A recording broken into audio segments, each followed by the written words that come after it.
चलिए स्टार्ट करें। आज नया चैप्टर स्टार्ट करना है, वेव ऑप्टिक्स। ठीक है। एक थ्योरेटिकल क्वेश्चन कभी पूछ दिया जाता है जो कि रे ऑप्टिक्स का है, उसको मैं एक्सप्लेन कर देता हूँ, फिर वेव ऑप्टिक्स शुरू करता है। ठीक है। वो थ्योरेटिकल क्वेश्चन क्या पूछा जाता है, ध्यान से सुनिएगा। हमने दो चीजें पढ़ी है, एक टेलीस्कोप पढ़ा है। क्या पढ़ा है? एक टेलीस्कोप, और एक पढ़ा है कंपाउंड माइक्रोस्कोप ना। कंपाउंड माइक्रोस्कोप में एक मैग्निफिकेशन का फार्मूला मैंने पढ़ाया था ट्यूब लेंथ के फॉर्म में। किसके फॉर्म में? ट्यूब लेंथ के फॉर्म में। तो ट्यूब लेंथ के फॉर्म में फार्मूला जो था वो क्या था? D L divide by F not F E ना, और यहाँ पे माइनस था। ठीक है, माइनस से कोई फर्क नहीं पड़ता। ये किसके लिए था? कंपाउंड माइक्रो स्कोप ना। ठीक। और इसमें जब हमने पढ़ा था, क्या कहते हैं, टेलीस्कोप में, तो टेलीस्कोप में मैग्निफिकेशन के दो फार्मूले पढ़े थे। टेलीस्कोप में एक, जब डिस्टेंट ऑब्जेक्ट हो, मतलब कहाँ पे इमेज बन रही हो, इन्फिनिटी पे, तो F O divide by F E ना। और जब एक 25 पे बन रही हो, डी पे बन रही हो, तब मैग्निफिकेशन का फार्मूला क्या था? F not divide by you ई। ये दो फार्मूले थे ना। इसमें कभी कभी आपसे पूछ दिया जाता है कि अगर मैं ऑब्जेक्टिव की फोकल लेंथ चेंज कर दूं, किसकी? ऑब्जेक्टिव की फोकल लेंथ चेंज कर दूं, तो एंगुलर मैग्निफिकेशन पे क्या इफेक्ट पड़ेगा? तो यहां पे एंगुलर मैग्निफिकेशन इनवर्स रिलेशन रखता है किससे? ऑब्जेक्टिव की फोकल लेंथ से। और यहां पे मैग्निफिकेशन कैसा रिलेशन रखता है? डायरेक्ट रिलेशन रखता है ऑब्जेक्टिव की फोकल लेंथ से। समझ आ रही ना भाई? तो अगर ऑब्जेक्टिव की फोकल लेंथ बढ़ जाएगी तो एंगुलर मैग्निफिकेशन बढ़ जाएगा, अगर घट जाएगी तो घट जाएगा। और इसमें इनवर्स रिलेशन है, अगर फोकल लेंथ क्या होगी ऑब्जेक्टिव की? कम होगी, तो एंगुलर मैग्निफिकेशन ज्यादा होगी। तो कंपाउंड माइक्रोस्कोप के लिए अलग सीन है और टेलीस्कोप के लिए अलग है। ये कर लीजिए, फिर शुरू करते हैं नया चैप्टर, वेव ऑप्टिक्स। ठीक नहीं? चलिए शुरू करते हैं वेव ऑप्टिक्स। ठीक है। चैप्टर का नाम क्या है? Wave optics. ठीक। ये छोटा सा चैप्टर है और बहुत ही सिंपल सा चैप्टर है। एक क्वेश्चन पक्का आता है और किस्मत अच्छी रही तो दो भी आ सकता है। समझ आ रही ना बात? और इसके अंदर 3 टॉपिक है। 3 टॉपिक जो पढ़ना है हमें, वो 3 टॉपिक क्या है?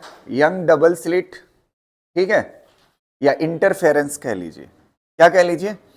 Interference, diffraction, polarisation. 3 टॉपिक हैं इसके अंदर। क्या क्या? Interference, diffraction, polarisation. तो अब लिखने की जरूरत तो है नहीं, स्टेप वाइज देखेंगे तीनों टॉपिक्स को। ठीक है, समझ आ रही ना बात? तो चलिए स्टार्ट करते हैं। सबसे पहले चीज मैं आपको बताऊं, ध्यान से सुनना, बढ़िया से। अभी इस पे जो लिखा हुआ है उस पे मत देखिए, ध्यान से सुनना। इससे पहले हमने रे ऑप्टिक्स पढ़ा। क्या पढ़ा? Ray optics. तो रे ऑप्टिक्स में 2 फिनोमिना हमने देखी, रिफ्लेक्शन और रिफ्रैक्शन। रिफ्लेक्शन और रिफ्रैक्शन। अब हम पढ़ने जा रहे हैं वेव ऑप्टिक्स। तो मैंने आपको एक चीज, ऑप्टिक्स जब शुरू की थी, स्टार्ट की थी, तो मैंने ये बताया था कि अगर लाइट किसी बड़े ऑब्जेक्ट से पास होती है, बड़े ऑब्जेक्ट लाइक मिरर, लेंस, ऐसे ऑब्जेक्ट से पास होती है ना, ऐसे ऑब्जेक्ट से जब पास होती है, समझ आ रही ना बात? तो उस वक्त लाइट का जो नेचर माना जाता है वो ऐसा माना जाता है, लाइट स्ट्रेट लाइन चल रही है। कैसी चल रही है? Straight line. लेकिन जब छोटे ऑब्जेक्ट से पास होती है, लाइट किससे पास होती है? छोटे ऑब्जेक्ट से। लाइट के पास क्या होती है? वेवलेंथ होती है। क्या होती है? वेवलेंथ होती है। तो लाइट जब छोटे ऑब्जेक्ट से पास होती है, इसकी लाइट की वेवलेंथ और जिस ऑब्जेक्ट से पास हो रही है उसकी वेवलेंथ अगर मैच कर जाती है, मतलब लगभग कैसी होती है, सिमिलर होती है, तो सिमिलर होती है तो इसका बिहेवियर जो होता है वो वेव जैसा हो जाता है। कैसा हो जाता है? तो लाइट के पास दो नेचर है, एक कैसा पार्टिकल नेचर और एक कैसा वेव नेचर। वेव नेचर कब शो करता है? जब ऑब्जेक्ट जिससे पास हो रही हो वो कैसा हो, साइज में छोटा हो, और उसकी साइज किससे मिलती हो, लाइट की वेवलेंथ से मिलती हो, तो लाइट का बिहेवियर कैसा हो जाता है, वेव जैसा हो जाता है। तो इसमें बहुत सारी थ्योरीज आई थी, उसको ऐसे चलते चलते देख लेते हैं। सबसे पहले एक थ्योरी आई, आपको पिक्चर समझ आ जाएगी ऑप्टिक्स के चैप्टर के बारे में और मॉडर्न के बारे में भी समझ में आ जाएगा। एक मिनट सुनना, अभी हम क्या पढ़ रहे हैं, वेव नेचर, वेव ऑप्टिक्स हमारा चैप्टर है। तो इसका मतलब हमारा ऑब्जेक्ट ऐसा है जिससे लाइट पास हो रही है, लाइट की वेवलेंथ और ऑब्जेक्ट की साइज दोनों कैसी है, सिमिलर। समझ आ रही ना? तो अब जैसे ही मॉडर्न में जाओगे, पहला कॉन्सेप्ट आप पढ़ते हो डिवल नेचर, पहला चैप्टर डिवल नेचर, उसमें पढ़ते हो photo electric effect. Photo electric effect particle nature पे है। किस पे है? पार्टिकल नेचर पे। और ये जो चैप्टर है किस पे है?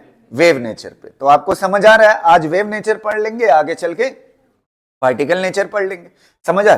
तो सबसे पहले न्यूटन ने इसके बारे में बताया था। किसने बताया था? न्यूटन ने बताया। ये जो क्या कहते हैं, न्यूटन को जब फोटो मतलब जैसे लाइट को एक्सप्लेन करना हुआ तो इन्होंने बताया लाइट जो है पार्टिकल के फॉर्म में आती है, उस पार्टिकल का नाम है कार्पास्कल्स। क्या नाम है? कार्पास्कल्स। इसीलिए इनकी थ्योरी का नाम क्या है? कार्पास्कल्स थ्योरी। और इन्होंने बताया लाइट जो ये जो कार्पास्कल्स है ना, दुनिया में जो पार्टिकल होते हैं वो मास रखते हैं। क्या रखते हैं? मास रखते हैं। लेकिन लाइट वाले जो पार्टिकल है ना, जो लाइट है वो ऐसा पार्टिकल है जिसके पास मास नहीं है। तो कार्पास्कल्स पहली बात कैसे होते हैं? मासलेस होते हैं।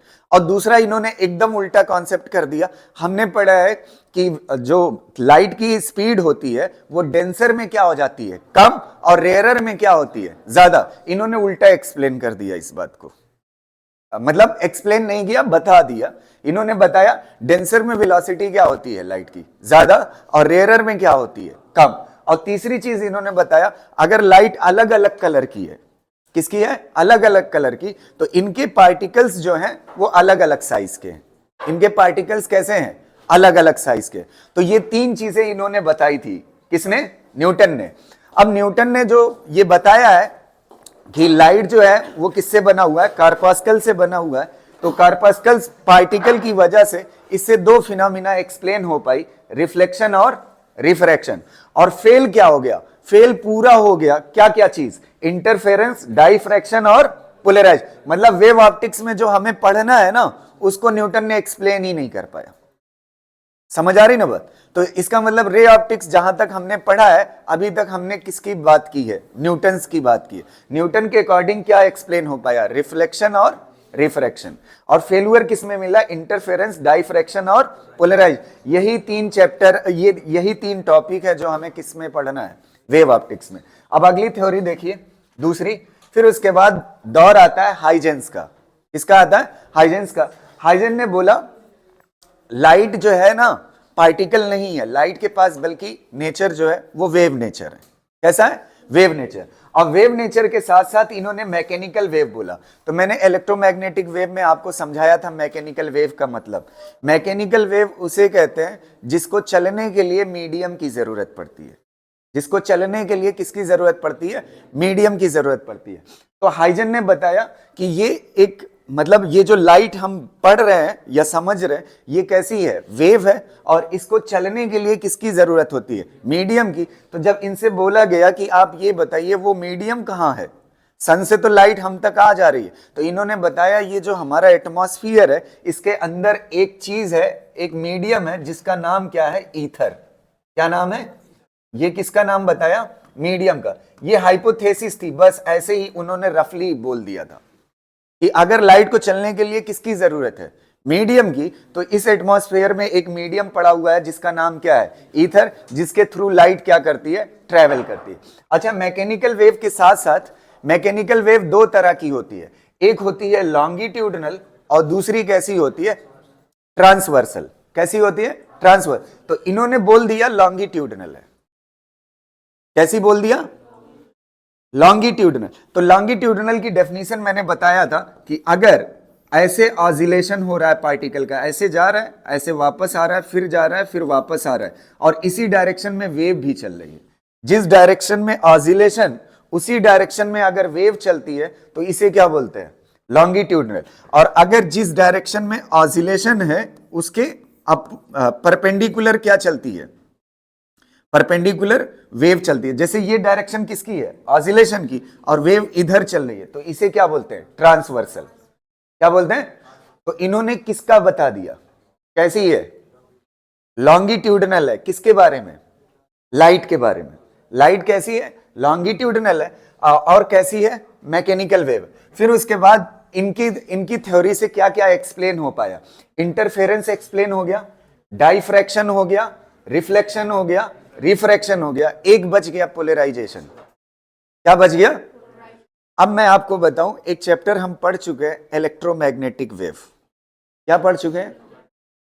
इलेक्ट्रोमैग्नेटिक वेव में हम पढ़ चुके हैं इस बात को कि इलेक्ट्रिक फील्ड और मैग्नेटिक फील्ड दोनों एक दूसरे के कैसी होती है? परपेंडिकुलर होती है। तो और परपेंडिकुलर होती है, साथ साथ उसको मीडियम की जरूरत भी नहीं पड़ती ना। तो पोलराइजेशन जो एक्सप्लेन्ड है ना, वो किससे है? लॉन्गिट्यूडनल से नहीं है। किससे है? ट्रांसवर्सल से। ईएमडब्ल्यू कैसी है? ट्रांसवर्सल है। तो पोलराइजेशन को फेल कर गया था कौन? हाइजन। जो इलेक्ट्रोमैग्नेटिक वेव में मैक्सवेल्स इक्वेशन पढ़ी है या मैक्सवेल के बारे में पढ़ा है ना, वो किसके बारे में बताया था? इलेक्ट्रोमैग्नेटिक वेव कैसी है जिसको मीडियम की जरूरत नहीं। तो हाइजन की ये भी बात तो गलत हो गई ना। और पोलराइजेशन इसलिए नहीं एक्सप्लेन हो पाया क्योंकि इनकी बात में ये दिक्कत थी कि लॉन्गिट्यूडनल है, जबकि इलेक्ट्रोमैग्नेटिक वेव कैसी होती है? कैसी होती है? ट्रांसवर्स वेव होती है। क्लियर रहेगा ना? एक बार फिर से रिवाइज कर लेते हैं, जल्दी जल्दी बोलिएगा। न्यूटन ने जो थ्योरी दी, उन्होंने ये माना कि लाइट कैसी है? पार्टिकल है, और वो ऐसा पार्टिकल है जिसका नाम क्या है? कार्पास्कल्स है। और वो कैसा है? मासलेस है ना। वो कैसा है? मासलेस है। और फिर उसके बाद दूसरी बात उन्होंने क्या बताई? साथ साथ में दूसरी बात बताई कि डेंसर मीडियम में स्पीड लाइट की ज्यादा होती है और रेयरर में कम। वो बिल्कुल गलत हो गई। डिफरेंट कलर लाइट के लिए अगर साइज क्या होगी पार्टिकल की? अलग अलग होगी। और न्यूटन के अकॉर्डिंग क्या एक्सप्लेन हो पाया? रिफ्रैक्शन और रिफ्लेक्शन। फिर उसके बाद हाइजन आए। हाइजन की थ्योरी के अकॉर्डिंग लाइट कैसी है? Wave nature, mechanical wave. और मैकेनिकल वेव साथ साथ में कैसी है? लॉन्गिट्यूडनल। तो मैकेनिकल वेव के लिए किसकी जरूरत होती है? मीडियम की। और लॉन्गिट्यूडनल वेव है ना। इन दो रीजन की वजह से, लॉन्गिट्यूडनल और मैकेनिकल वेव की वजह से पोलराइजेशन एक्सप्लेन नहीं हो पाया। पोलराइजेशन कब एक्सप्लेन हो पाएगा? जब कैसी होगी? नॉन मैकेनिकल वेव, जिसके लिए मीडियम की जरूरत नहीं है। और दूसरी चीज कैसी होनी चाहिए? ट्रांसवर्सल। तो ये वाली थ्योरी किसने दी थी? मैक्सवेल ने दी थी। और ये चैप्टर हमारा हो चुका है, मैं पढ़ा चुका हूं, तो इसीलिए मैंने इसको थ्योरी में ऐड नहीं किया है। समझ पा रहे हैं ना? तो हाइजन से क्या क्या एक्सप्लेन हो पाया? रिफ्लेक्शन, रिफ्रैक्शन तो हो ही गया, और साथ साथ में क्या? इंटरफेरेंस और डाइफ्रैक्शन हो गया। पोलराइजेशन में फेल कर गया। पोलराइजेशन में फेल होने का रीजन क्या था? एक था मैकेनिकल वेव की जगह पे कैसी होनी चाहिए? Non mechanical wave. और लॉन्गिट्यूडनल की जगह पे कैसी होनी? ट्रांसवर्सल। बस समझ आ रहे? फिर उसके बाद चैप्टर शुरू करते हैं, इसको लिख लीजिए। ठीक, ये थ्योरेटिकल चीजें छोटी छोटी अगर पूछ देता है थ्योरी में तो आपको पता रहनी चाहिए।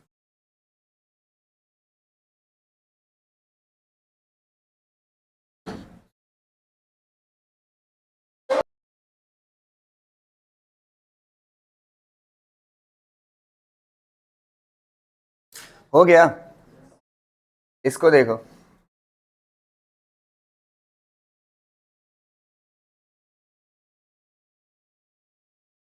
मैं मैक्सवेल का एक बार लिखा ही दूंगा ना, अभी पहले हाइजन एक्सप्लेन कर लूं।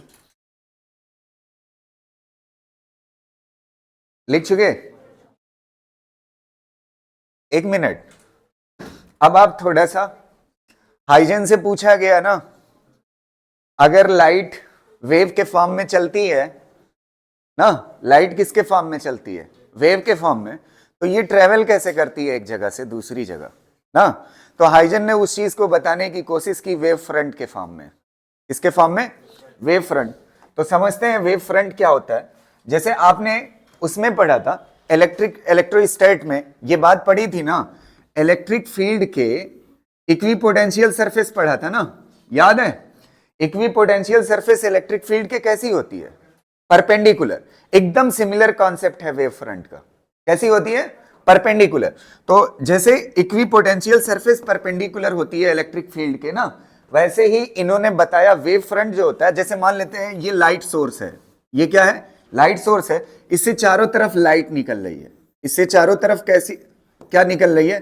लाइट निकल रही। तो ऐसे निकल रही है लाइट ना, तो ऐसे निकल रही है लाइट। इन्होंने बताया कि ये जो लाइट है, ये चारों तरफ जो निकल रही है ना, इसके परपेंडिकुलर होता है वेव फ्रंट। इसके क्या होता है? परपेंडिकुलर। तो अब आप देखिए, लाइट ऐसे निकल रही है तो इस पे परपेंडिकुलर ये होगा ना, ऐसे इसको करिए ये परपेंडिकुलर होगा, ऐसे इसको करिए ये परपेंडिकुलर, ये ऐसे करके जब इसको मिलाओगे तो क्या बनेगा? ये देखो सर्कल। लाइट चारों तरफ निकलेगी। बोर्ड पे कैसे अंदर घुसा दूं लाइट, है कि नहीं? चारों तरफ निकलेगी तो ये क्या बनेगा? स्फीयर। क्या बनेगा? स्फीयर बनेगा। तो ये वाली चीज क्या कहलाती है? वेव फ्रंट कहलाता है। क्या कहलाता है? Wave front. तो वेव फ्रंट क्या होगी? जो लाइट की रे होगी ना, उसके परपेंडिकुलर, उसके हमेशा क्या होगी? परपेंडिकुलर। जैसे ये इलेक्ट्रिक फील्ड के परपेंडिकुलर क्या होती थी? इक्विपोटेंशियल सरफेस होती थी। समझ आ रही ना बात? तो इसे क्या बोलते हैं? Wave front. अब आप समझिए, एक चीज होती है सोर्स ऑफ सेकेंडरी वेवलेट्स। एक वर्ड होता है सोर्स ऑफ सेकेंडरी वेवलेट। किसे कहते हैं? जैसे ये मान लेते हैं सोर्स था ना, तो सोर्स ने क्या बनाया? ये वेव फ्रंट। अब देखिए कैसे चलती है वेव के फॉर्म में, कैसे लाइट चलती है, इसको एक्सप्लेन किया किसने? हाइजन ने। हाइजन ने बताया, ये भी हाइपोथेसिस ही है, जस्ट ध्यान से सुनना। ये जो वेव फ्रंट है ना, ये wave front number of sources से बना होता है। किससे बना होता है? Number of sources. और सारे के सारे ये जो सोर्स है ना, ये फिर अपना अपना वेव फ्रंट बनाएंगे। अपना अपना क्या बनाएंगे? वेव फ्रंट बनाएंगे। समझ आ रहे? और सब के सब ये जितने सोर्स हैं, सब के सब सेम फेस में होंगे। किस में होंगे? Same face. सेम फेस ऐसे रिलेट करके याद रखना, ये इलेक्ट्रिक फील्ड हो गई, ये इलेक्ट्रिक फील्ड हो गई, इसकी इक्विपोटेंशियल सरफेस ऐसे होगी ना। तो इक्विपोटेंशियल सरफेस पे एक चीज आप समझ रहे हो ना, इक्विपोटेंशियल सरफेस मतलब क्या? इस सरफेस के हर पॉइंट पे पोटेंशियल क्या होगा? सेम होगा। और अगर कोई चीज वेव के फॉर्म में चल रही है तो वो ऑसिलेट जरूर करेगी। अगर ऑसिलेट जरूर करेगी तो इक्विपोटेंशियल सरफेस के हर पॉइंट पे पोटेंशियल क्या होता है? सेम। ऐसे वेव फ्रंट के हर पॉइंट का जो किसका काम कर रहा है? सोर्स का काम कर रहा है। हर पॉइंट का फेज क्या होगा? सेम होगा। नहीं समझ आई बात? जैसे इक्विपोटेंशियल सरफेस के हर पॉइंट का पोटेंशियल क्या होगा? सेम होगा। ऐसे वेव फ्रंट के हर पॉइंट कैसा बिहेव करेगा? एज ए सोर्स, उसका जो ऑसिलेशन होगा, उसका फेज जो होगा, सबका क्या होगा? सेम होगा। एक वेव फ्रंट का हर पार्टिकल का फेज कैसा होगा? सेम होगा। वो सब मिल करके क्या बनाएंगे? एक वेव फ्रंट बनाएंगे। समझ आ रही ना बात? अब अगली चीज समझिएगा, ये सब क्या बनाएंगे? अपना अपना क्या बनाएंगे? बताइए क्या बनाएंगे? वेव फ्रंट बनाएंगे। ऐसे छोटा छोटा वेव फ्रंट बनाएंगे ना, ये वेव फ्रंट बनाएंगे। ये वेव फ्रंट ऐसे बन जाएगा छोटा छोटा ना। अच्छा ये बताओ, ये वेव फ्रंट को बाहर की तरफ अगर इसको ऐसे मिला दिया जाए, सारे लोकस को मिला दिया जाए, तो फिर ये क्या बन जाएगा? नया वेव फ्रंट। क्या बन जाएगा? नया वेव फ्रंट। तो आपको दिख रहा है ना, ये वेव फ्रंट किस तरफ चल रहा है? बाहर की तरफ ना। तो इस तरह से वेव चलती है, उन्होंने बताया। किसके फॉर्म में चलती है? वेव फ्रंट के फॉर्म। और ये जो वेव फ्रंट पे, वेव फ्रंट का हर एक पॉइंट कैसा बिहेव करता है?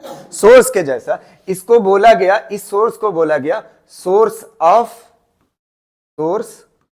Of secondary wavelet. Source of secondary wavelet बोला गया। समझ आया ना? समझ आ रही ना? तो हर वेव फ्रंट के पास क्या होता है? सोर्स ऑफ सेकेंडरी वेवलेट होता है, जो क्या बनाता है? वेव फ्रंट बनाता है, जिसके फॉर्म में, वेव फ्रंट के फॉर्म में वेव क्या होती है? चलती जाती है। समझ आ रहा है? इसको एग्जाम्पल के लिए हम समझते हैं, अक्सर कहा जाता है, जब बचपने में आपने पढ़ा होगा 12th में, तो उस वक्त सुना होगा कि अगर एक पत्थर को डाला जाए तालाब में तो वो क्या ऐसे भंवर जैसा निकलता है ना, तो वो वेव फ्रंट ही होता है। समझ आ रही ना बात? इस चीज को समझाने के लिए वो एग्जाम्पल दिया। क्लियर रहेगा ना? तो वेव फ्रंट की डेफिनेशन देख लीजिए। वेव फ्रंट की डेफिनेशन क्या होती है, देखिएगा, locus of all points of a medium oscillating इन, ये वर्ड बहुत इंपॉर्टेंट है, सारे के सारे वेव फ्रंट के जो पार्टिकल हैं या पॉइंट्स हैं वो किस में ऑसिलेट करने चाहिए, सेम फेज में। अगर उनको जोड़ दिया जाए तो क्या बन जाता है, एक वेव फ्रंट बन जाता है। ठीक है, तो क्या लिखा हुआ है, locus of all point of medium oscillating in same phase called as wave front. तो देखिए मैंने बना करके भी दिखा दिया है ये वाली चीज यहां पे। समझ आ रही ना बात? इसको कर लीजिए, ये लाइन लिख लीजिए वेव फ्रंट की, लिख लीजिए।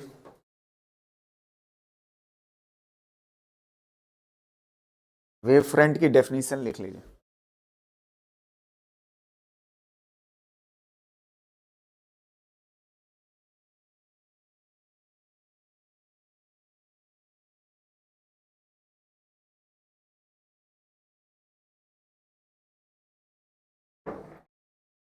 जल्दी जल्दी करिए ना,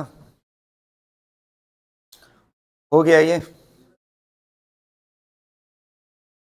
जैसे अभी ये समझा रहा था ना, एक इक्वी पोटेंशियल सरफेस पे हर पार्टिकल किस में होगा, सेम पोटेंशियल।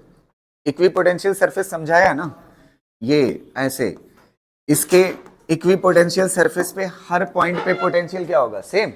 ऐसे ही क्या होगा, एक वेव फ्रंट पे जितने पार्टिकल होंगे या जितने पॉइंट होंगे सबका ऑसिलेशन एक जैसा होगा, सेम फेज। जैसे मैंने आपको बताया था ना, ऑसिलेशन कभी मीन से स्टार्ट हो सकता है, कभी एक्सट्रीम से स्टार्ट, तो मतलब हर पार्टिकल अगर एक मीन से चल रहा है तो दूसरा भी मीन से चले, एक जैसा होना चाहिए। समझ आ, अलग अलग ऑसिलेशन नहीं होगा। ठीक है, ये इंपॉर्टेंट वर्ड है डेफिनेशन में वेव फ्रंट के। ठीक है, यहां तक हो जाने के बाद ये वाला पिक्चर अगर आपका दिल करे तो बना लीजिए। ठीक,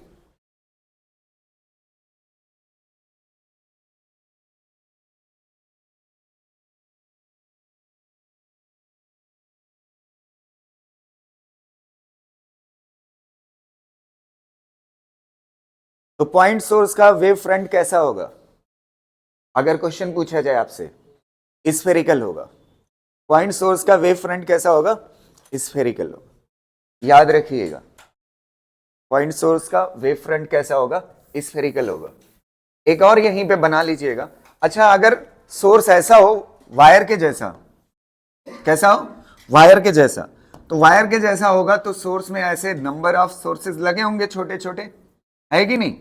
तो मैंने आपको याद होगा इलेक्ट्रोस्टैट में बताया था कि आप क्या करिए ना, जैसे इसका वेव फ्रंट जानना है पॉइंट का, तो अगर ये बलून है इसको फुलाओगे तो क्या बनेगा, स्फीयर, तो इसका वेव फ्रंट कैसा होगा, स्फेरिकल। अगर ये वायर जैसा है इसको फुलाओगे तो क्या बनेगा, सिलेंडर। क्या बनेगा, सिलेंडर। तो वायर का वेव फ्रंट कैसा होता है, सिलेंड्रिकल। वायर का वेव फ्रंट कैसा होता है, सिलेंड्रिकल। सिलेंड्रिकल, वायर का वेव फ्रंट कैसा होता है, सिलेंड्रिकल होता है। क्लियर रहेगा?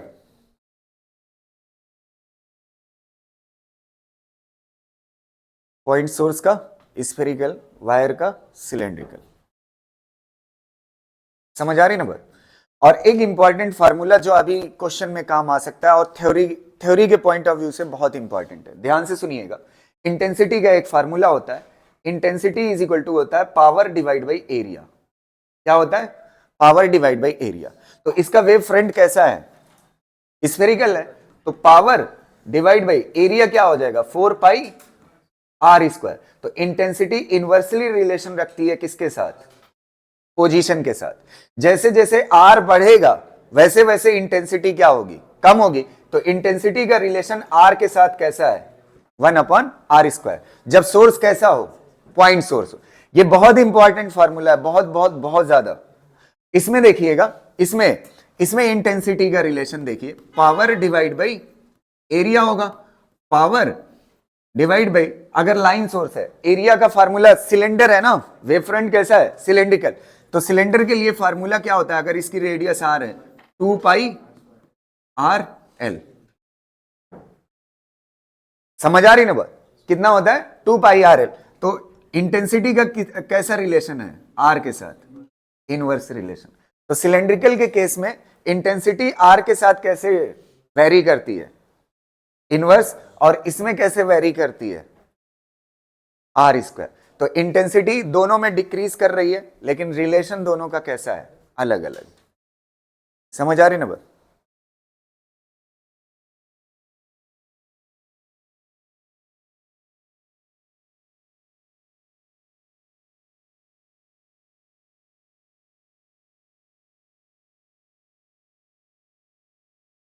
इस पे थ्योरेटिकल क्वेश्चन आ सकता है। समझ आ रही ना बात।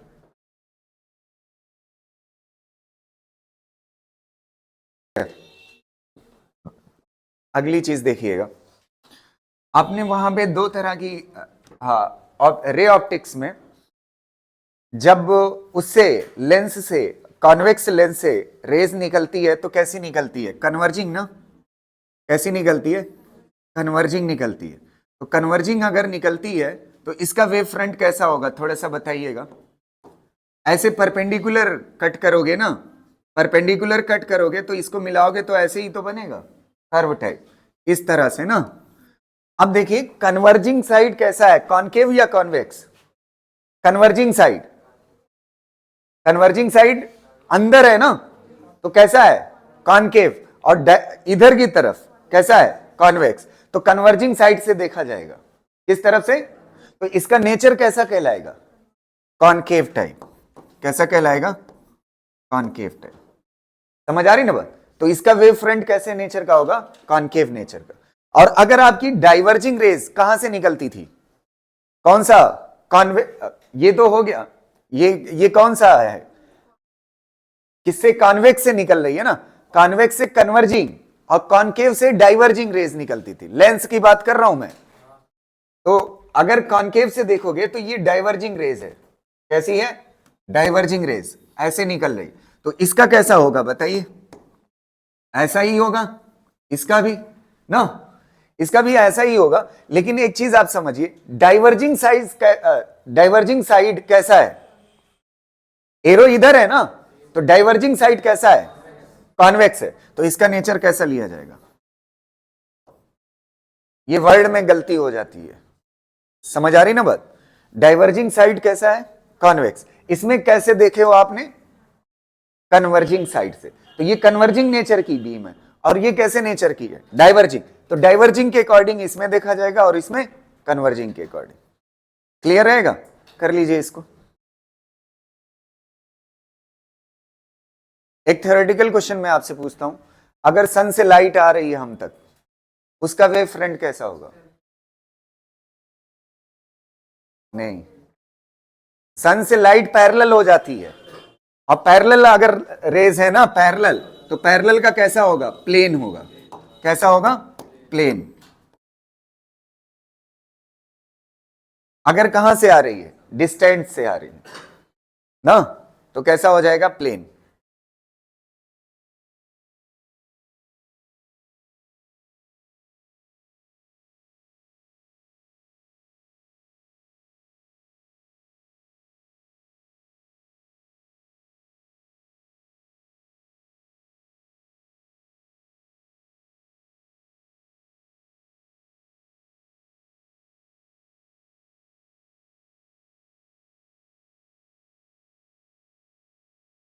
आप यहां पे बात पूरी लिखिएगा, नहीं तो 4 दिन बाद भूल जाओगे कि कॉनकेव क्यों बोला हूं। यहां से किससे देख रहे हैं, कन्वर्जिंग साइड से, और यहां पे किससे देख रहे हैं, डाइवर्जिंग साइड से। ठीक है,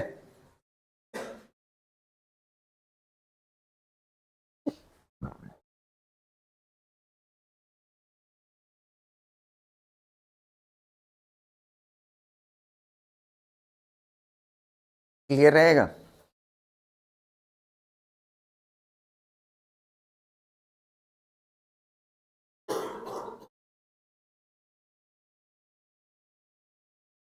मैक्सवेल वाला रिलेशन लिखाऊं, यह पढ़ा चुका हूं मैं। ठीक है, वो अगर लिखना है तो लिख लीजिए मैक्सवेल्स इलेक्ट्रोमैग्नेटिक थ्योरी। एक पेज लिखा देता हूं थोड़ा सा। मैक्सवेल्स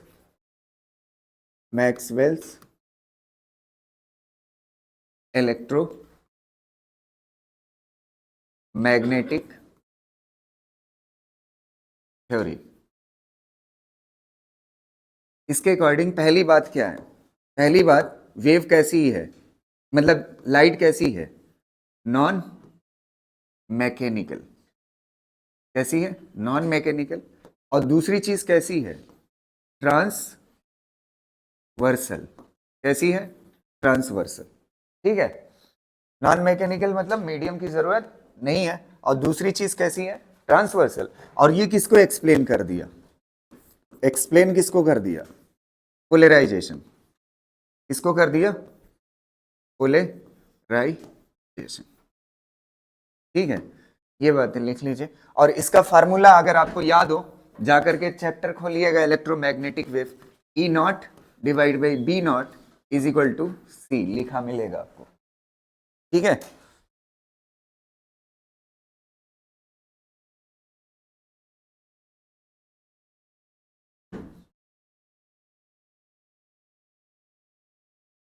वेव फ्रंट का कॉन्सेप्ट किसका है? हाइजेन का।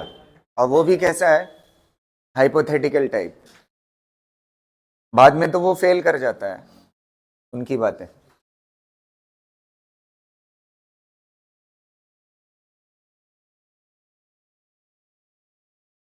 चलिए इसका पहला टॉपिक शुरू करें, इंटरफेरेंस ना।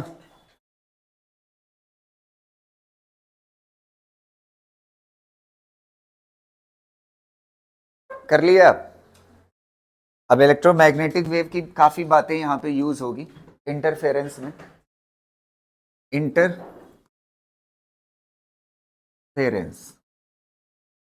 ना, इंटरफेरेंस एक वेव से तो नहीं होगा, एटलीस्ट कितनी मिलनी चाहिए? दो ना।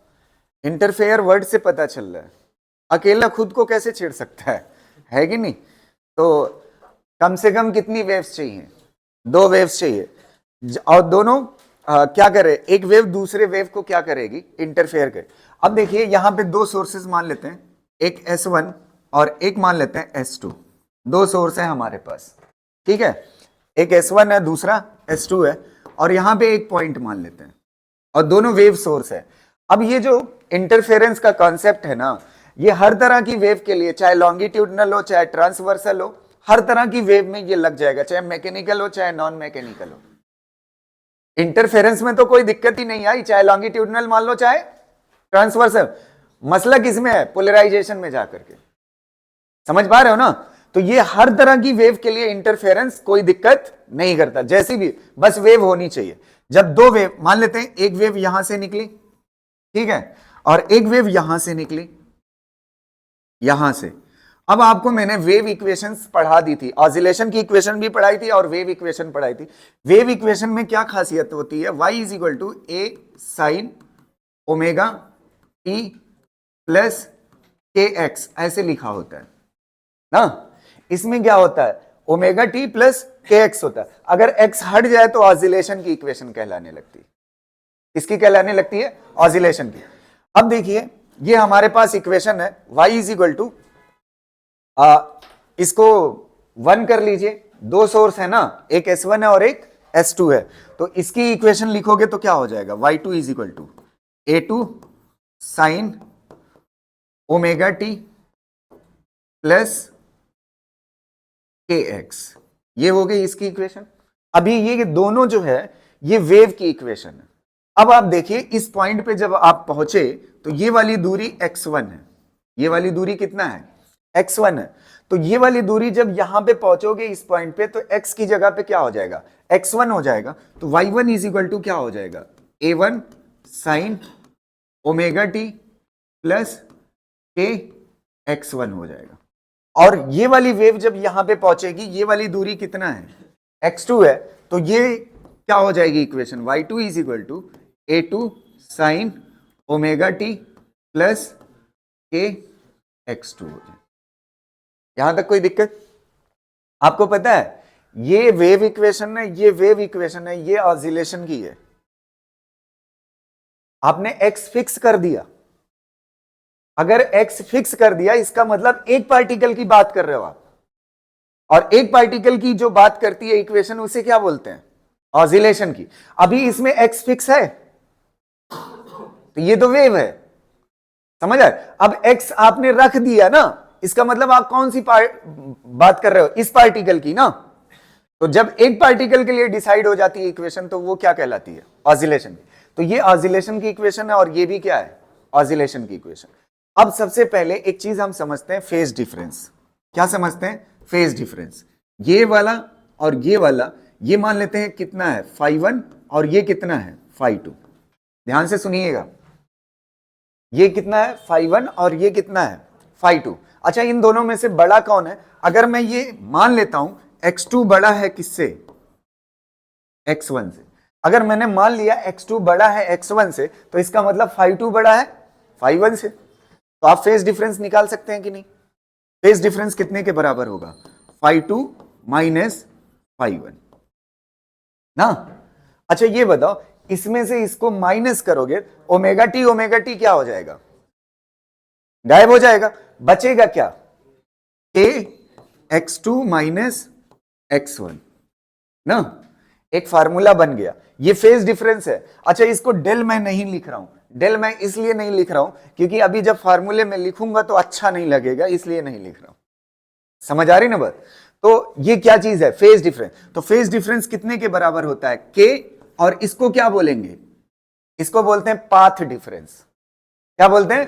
Path difference. ये पाथ ही डिफरेंस तो है, x2 में से x1 घटाओगे तो ये क्या हो जाएगा?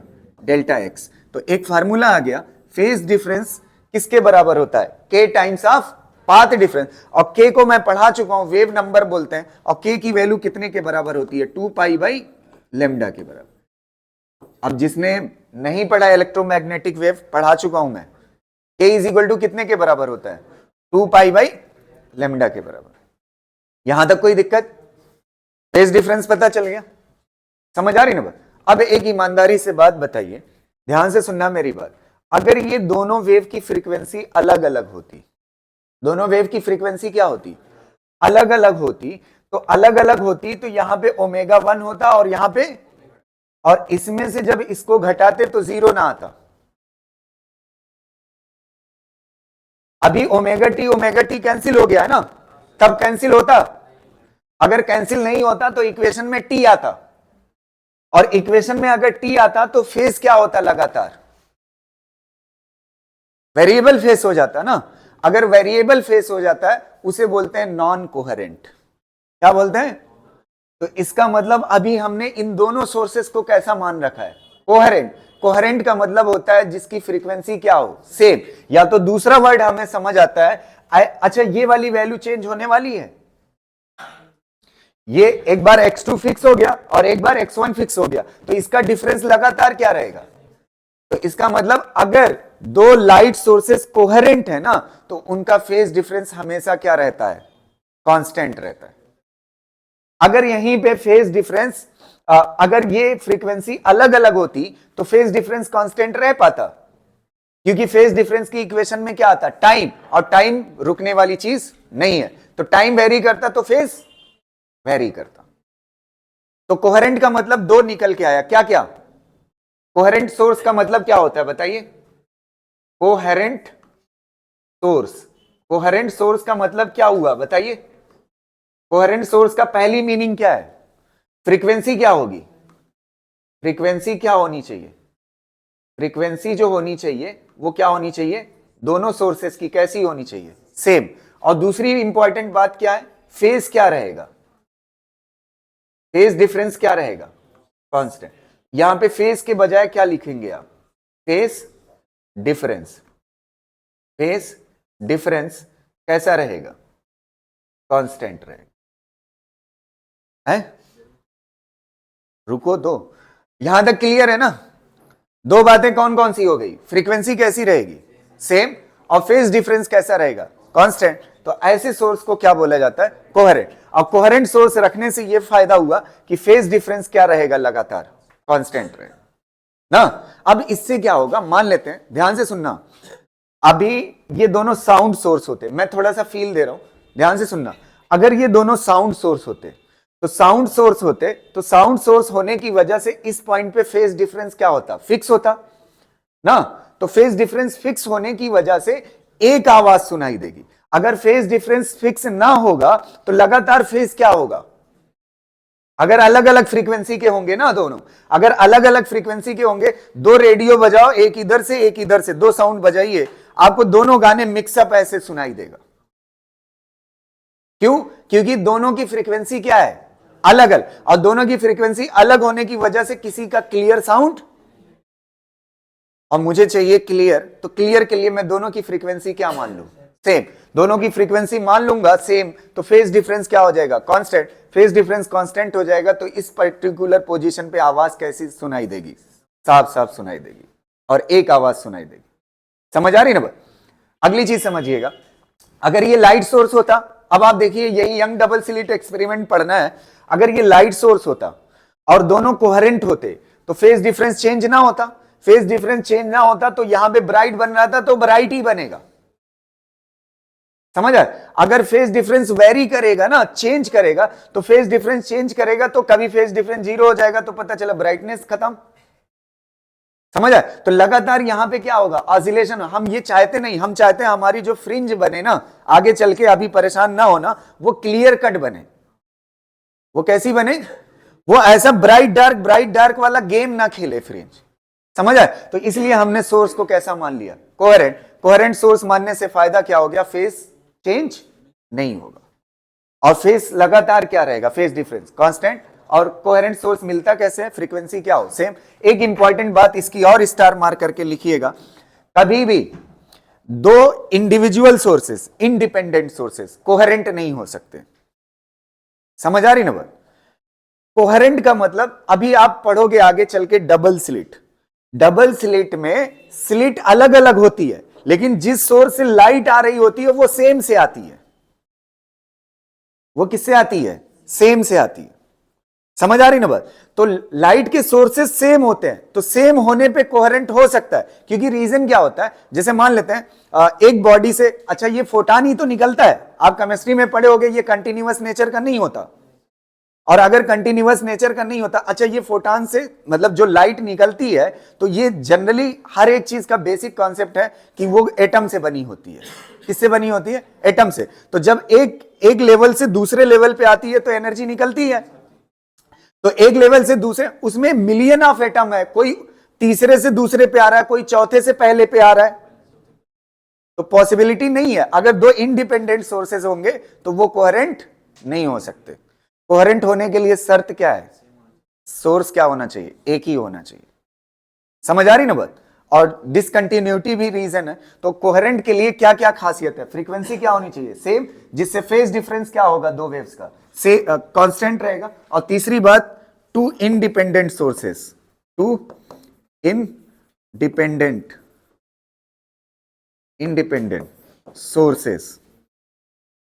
Sources can't be coherent. ठीक है, ये इतनी बातें लिखिए, फिर मैं आपको समझाता हूं आगे और सारी बातें, वेवलेंथ और सब कुछ। क्या नहीं समझ आया, इसमें क्या दिक्कत है यार, दो अलग अलग सोर्स है ना। हाँ,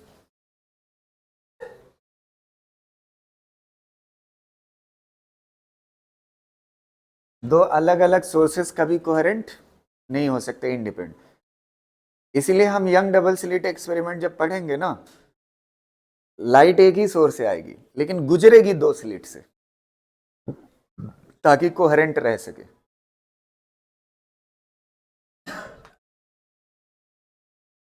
यहां तक क्लियर है ना? एक चीज आप बताइए, ध्यान से सुनिएगा मेरी बात। अब यहां से जब ये दो वेव्स आकर के इस पॉइंट पे मिलेंगी, तो ये दोनों वेव इसको क्या करेंगी, इंटरफेयर करेंगी। इसी को क्या बोलते हैं, इंटरफेरेंस।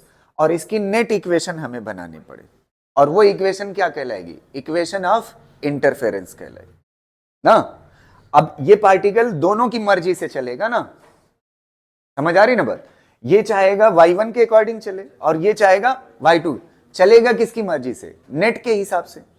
दोनों, y1 क्या है, वेक्टर क्वांटिटी है, और y2 क्या है, वेक्टर। तो कैसा चलेगा, रिजल्टेंट के हिसाब से चलेगा, समझ आ रहे ना। तो इसी को क्या बोलेंगे, इंटरफेरेंस। अब एक चीज और समझ लीजिए ताकि आपको ये क्लियर रहे। अच्छा, हमने कोहेरेंट मान करके इसकी फ्रीक्वेंसी दोनों की क्या कर दी, सेम कर दी। तो दोनों की फ्रीक्वेंसी सेम करने के बाद आप एक चीज और देख रहे हो, के दोनों में के क्यों नहीं चेंज हुआ, ये आपका सवाल हो सकता है। ध्यान से सुनना, v इज इक्वल टू क्या होता है, लेमडा इंटू एफ।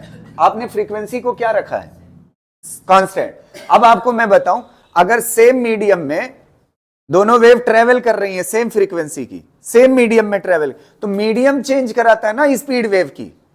अगर मीडियम दोनों के लिए सेम है तो वेलोसिटी भी क्या होगी, सेम, तो लेमडा भी क्या हो जाएगा, सेम। अगर लेमडा सेम हो जाएगा तो के भी क्या हो जाएगा, सेम। तो इस वजह से सिर्फ खाली कौन चेंज हो रहा है, एक्स चेंज हो रहा है। एक्स की वजह से क्या चेंज हो रहा है, फेस चेंज हो रहा है। क्लियर रहेगी ये बात, समझ गए ना। v इज इक्वल टू क्या होता है, लेमडा इंटू एफ। फ्रीक्वेंसी पहले से ही कोहेरेंट मान रखा है और सेम मीडियम में चल रहा है, जिसकी वजह से स्पीड क्या है, कांस्टेंट है। इसकी वजह से लेमडा क्या हो गया, कांस्टेंट। लेमडा की वजह से के भी क्या हो गया, कांस्टेंट। सिर्फ कौन चेंज हुआ है, एक्स, जिसकी वजह से क्या चेंज हुआ, फेस। और फेस लगातार क्या रहेगा, कांस्टेंट। यहां तक क्लियर। अब चलिए एक मैं यहां पे चेंजिंग करना चाहता हूं, ध्यान से सुनना। इन दोनों के बीच में फेस डिफरेंस कितने का आया है, इन दोनों वेव्स के बीच में फेस डिफरेंस कितने का आया है, 5 का ना। दोनों में फेस डिफरेंस कितने के बराबर है, 5 के बराबर। तो ऐसे इन दोनों इक्वेशन को मैं रिप्लेस कर रहा हूं, ऐसे कर सकता हूं, देखिए कोई दिक्कत है। एक equation y1 is equal to a1 sine omega T, और दूसरी equation y2 is equal to a2 sine omega T plus 5। कोई दिक्कत, अभी भी दोनों के बीच में फेस डिफरेंस कितना है, 5 ही है। और 5 कितने के बराबर होता है, k डेल्टा x के। इससे फील ज्यादा आ जाएगा, इसलिए मैंने इसको कन्वर्ट कर लिया ऐसा, समझ आया। आपको पता है ऑलरेडी 5 कितने के बराबर है, k डेल्टा x के बराबर, समझ गए ना। अब आप देखिए इसका फेजर डायग्राम, ये दोनों यहां पे मिली तो इसका रिजल्टेंट क्या होगा, बढ़िया से समझिएगा, फील करिएगा एक एक चीज, ध्यान से सुनना। ये वाला, इसकी मैं लाइन बना रहा हूं वेक्टर फॉर्म में, ये हो गया y1, ये किसकी लाइन है। अच्छा, जो y1 की लाइन है वही आप कह सकते हो किसकी लाइन है, a1 की ना। अच्छा, इससे कितना आगे है y2, कितना आगे है y2, ये जो y2 की लाइन है यही किसकी हो सकती है, a2। इन दोनों में कितने का फेज डिफरेंस है बताइए, तो ये वाला एंगल कितना हो जाएगा, भाई ना। अब देखो मैं लिखने जा रहा हूं y नेट लिखने जा रहा हूं ना। अच्छा, y नेट किससे मिलेगा बताइए, a1 a2 मिलेगा तो क्या बनेगा, a नेट, क्या बनेगा, a नेट बनेगा। और a नेट बनाना कोई बड़ी बात नहीं है, ये a1 है और ये a2 है और इसके बीच में एंगल कितना है, फाई। तो a नेट कितने के बराबर लिखा जाएगा बताइए, a net is equal to a net square is equal to a1 square plus a2 square plus 2a1 a2 cos phi, हो गया। अच्छा, इससे क्या आएगा बताइए, इन दोनों से क्या आएगा, a नेट, और जो a नेट की लाइन है वही किसकी लाइन है, y नेट की ना। अब आप देखिए यहां तक हो गया।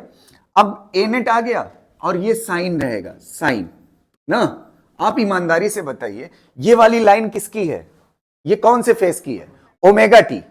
और ये वाली लाइन किसकी है, ओमेगा टी से कितना आगे, तो रिजल्टेंट कितना आगे, मान लेते हैं डेल आगे। नहीं समझ आई बात। तो आपको क्या लगता है, ये वाई नेट लिखने के लिए मुझे ये ओमेगा टी वाली लाइन है, ओमेगा टी तो मैं लिखूंगा ना। ओमेगा टी में मुझे क्या जोड़ना है, क्या जोड़ना है, डेल। तो इक्वेशन तैयार मेरी वाई नेट की। नहीं समझ में आया? अब तीनों इक्वेशन एक बार फील करो, ये इक्वेशन, तीन इक्वेशन फील करना लाइन से, एक, और ये कौन सी है, दूसरी। ये देखिए ये किसकी लाइन है, y1 मतलब कौन सा phase, omega T. Omega T से ये कितना आगे है, तो ये फाई हो गया ना। तो ओमेगा टी में क्या जुड़ा हुआ है, तो ये वाली लाइन ये वाली हो गई, समझ आ रहे? तो ऐसे ही ये किसकी लाइन है, नेट की। तो नेट ओमेगा टी से कितना आगे है, बस हो तो गई इक्वेशन। अब मसला किसका है, डेल्टा निकालना। आ जाते हैं अपने वेक्टर वाले इक्वेशन पे। वेक्टर जब पढ़ाया था मैंने बताया था, अगर आपको ये एंगल निकालना है तो आप देखिए किससे लगा हुआ है, किससे लगा हुआ है, A1 से। बच कौन सा रहा है, A2। A2 लिखिए और क्या लिखिए, साइन फाई। क्या लिखिए, साइन फाई। और इसी चीज को नीचे कॉपी कर दीजिए कॉस के साथ, A2 कॉस फाई। और किससे लगा हुआ है एंगल, A से। यहां से डेल्टा आ जाएगा। समझ आए रहे? हाँ ये A1 हो जाएगा। क्लियर रहेगा ना? अब कुछ तो नहीं रहा, फेजर डायग्राम आपको आना चाहिए बस। क्लियर रहेगा ना? तो इसको कर लीजिए, फिर एक दो क्वेश्चन इस पे कर लेते हैं।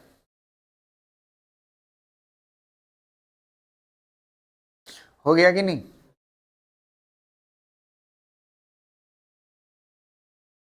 ये कौन सी इक्वेशन है, इन दोनों का रिजल्टेंट। ठीक है, अब इसको पहले मैं क्लैरिफाई कर देता हूं, फिर उसके बाद आते हैं इंटेंसिटी की तरफ। ठीक है, पहले इस इक्वेशन पे दो तीन क्वेश्चन करा देते हैं, ताकि ये इक्वेशन लिखना आपके लिए बड़ी बात ना रहे। ठीक है, कर लिए कि नहीं? चलिए आ जाते हैं। ये वेक्टर में मैंने सिखाया था, और एक जगह पे और सिखा चुका हूं, इलेक्ट्रोमैग्नेटिक वेव में। ठीक है, क्लियर रहेगा? चलो अगली चीज देखिएगा, एक मिनट सुनिएगा।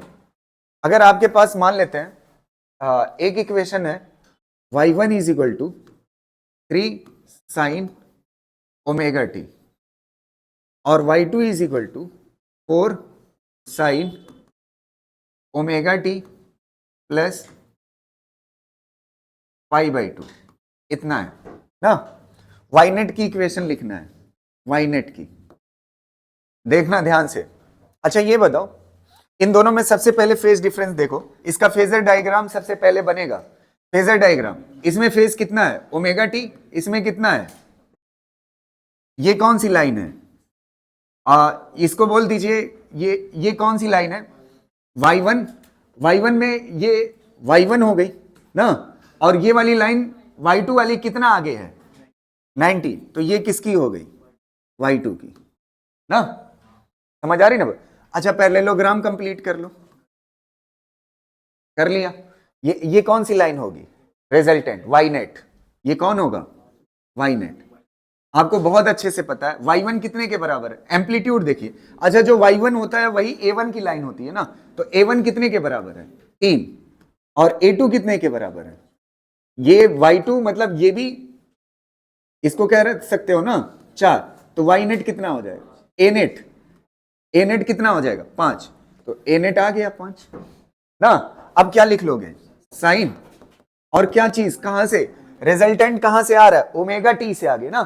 तो यहां पे क्या लिखोगे, ओमेगा टी। अब कितना एंगल ये होगा, ये देखिएगा, ये एंगल कितना होगा, ये सामने कितना है 4, और बेस में कितना है 3। जब सामने 4 हो और बेस में 3 हो तो ये कितना होता है 53। तो यहां पे कितना हो जाएगा, बस आंसर हो गया। नहीं समझ आई बात? 3 और 4 कितने पे थे, 90 पे, तो इसका रिजल्टेंट कितना आ गया, ए नेट 5 आ गया।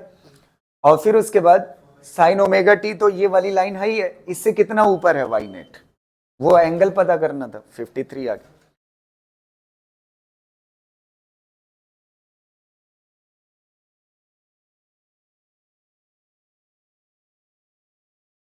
एक और क्वेश्चन करते हैं।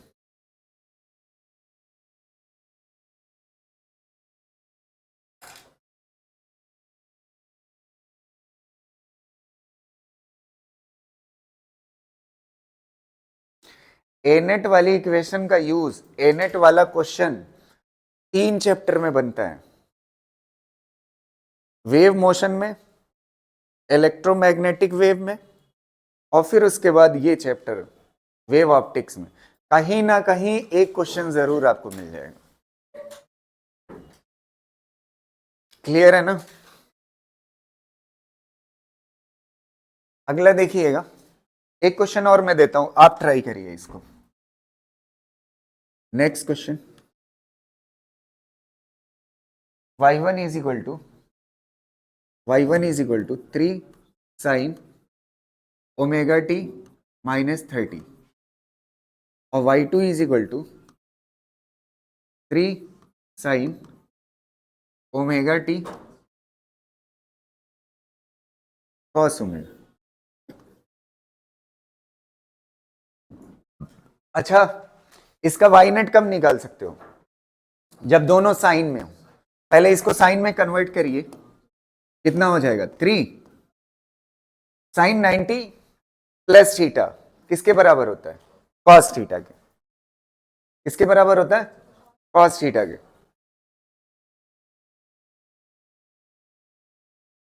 समझ आ रही ना बात? करिए, ट्राई करिए इसको।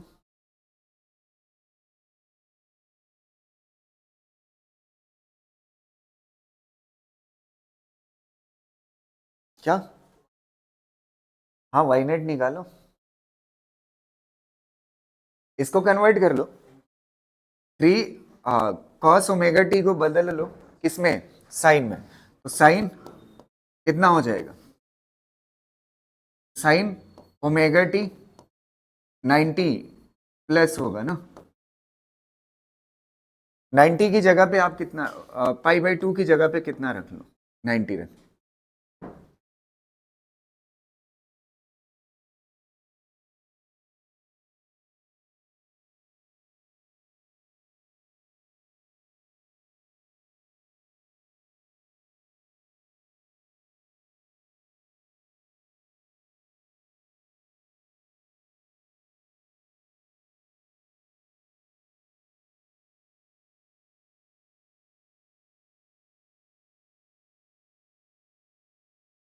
है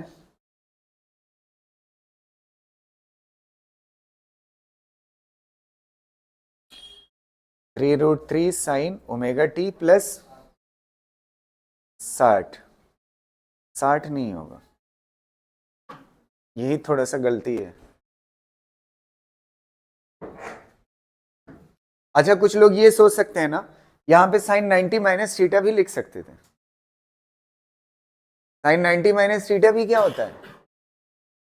कॉस थीटा ही होता है। ऑल पॉजिटिव होता है 90 माइनस में, तो प्लस ही आएगा। लेकिन रीजन क्या था? 90 माइनस ओमेगा टी और ये प्लस ओमेगा टी, फिर नहीं कंपैरिजन हो पाता। समझ आ रही ना बात? है? हाँ, 30 आएगा। यहां तक क्लियर है? तो साइन 90 प्लस थीटा, तो ये क्या हो जाएगा? कॉस थीटा हो जाएगा। अब इसको कंपैरिजन कर लेते हैं। एक मिनट समझना, ये वाली लाइन, ये वाला कौन सा फेस छोटा है बताइए? ये वाला फेस छोटा है ना, तो ये वाला फेस यहां पे बना लीजिए ना। अच्छा, इसमें फेस डिफरेंस कितने का है? निकाल लीजिए। ये φ2 है और ये क्या है? φ1 है। इसमें से निकालिए, φ2 माइनस φ1 करिए। φ2 माइनस φ1 जानते हैं कितना आएगा? 120 आएगा। इसमें से इसको माइनस करना है, ओमेगा टी कैंसिल हो जाएगा। इसमें से माइनस करोगे तो माइनस माइनस क्या हो जाएगा? प्लस 30। तो 90 प्लस 30 कितना हो जाएगा? 120। तो ये कौन सी लाइन है बताइए? ये कौन से फेस की है? ये वाली ना। ये कौन सा फेस है? Omega T minus 30। और ये कौन सी लाइन है? Omega T plus 90। या ऐसे बोलिए, ये कौन सा है? y1। ये कौन सा है? y2। या ऐसे बोलिए, ये कौन सा है? a1। और ये कौन सी लाइन है? a2। समझ आ रही ना? अच्छा, ये बताओ, एक मिनट, a1 कितने के बराबर है? 3। और a2 कितने के बराबर है? 3 ना। और दोनों के बीच में एंगल कितना है? 120। अगर 120 होता है तो मैंने आपको बताया है, अगर 3 और 3 का रिजल्टेंट होगा तो 3 ही होगा। ना, तो ए नेट कितने के बराबर आ जाएगा बताइए, वाई नेट लिख रहा है ना, तो Y net is equal to A net, A net कितना आ जाएगा 3 साइन ना।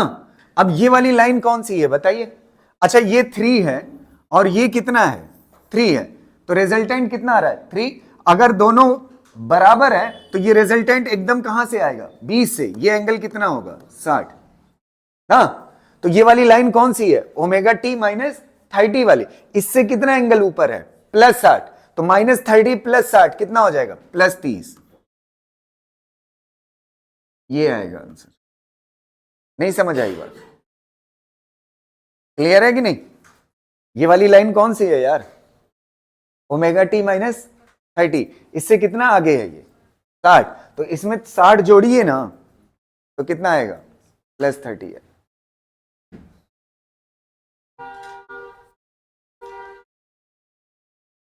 इसका तो इस बार बना के दिखाई दीजिएगा question, y1 is equal to 3 sine omega T +30 और y2 is equal to 4 sine omega T +190, नहीं 90 नहीं करते 120 कर रहे हैं ना।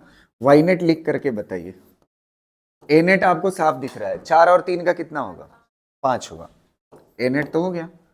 ये वाली लाइन किसकी होगी, ये वाली लाइन फेजर डायग्राम, ये फेस छोटा है ये फेस क्या है बड़ा है, तो ये किसकी लाइन होगी y1 ना, ये किसकी लाइन होगी y1, या फिर a1 कह लीजिए, a1 कितने के बराबर है 3, अच्छा y2 कितनी आगे है, y2 कितनी आगे है 90, तो ये किसकी लाइन है y2 या फिर a2, a2 कितने के बराबर है 4, 3 और 4 का रिजल्टेंट कितना आया है 5 है, ये क्या चीज है ए नेट ना, ए नेट आ गया।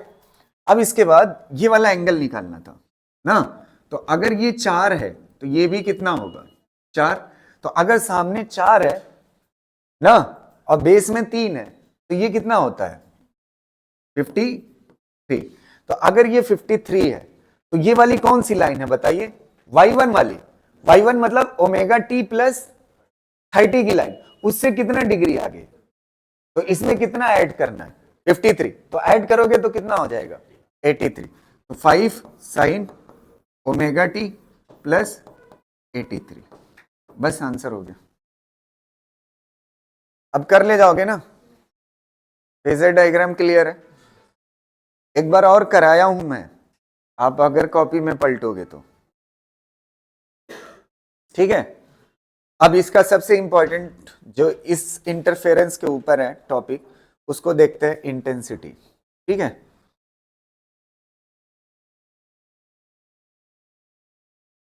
लिखना सीख गए ना इक्वेशन,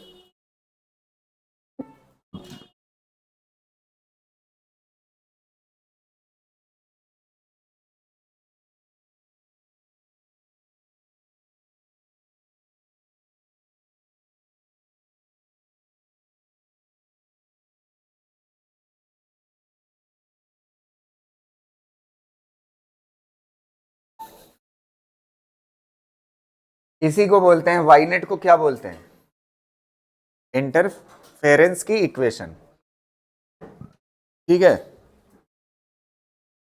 चलिए यहां तक क्लियर है।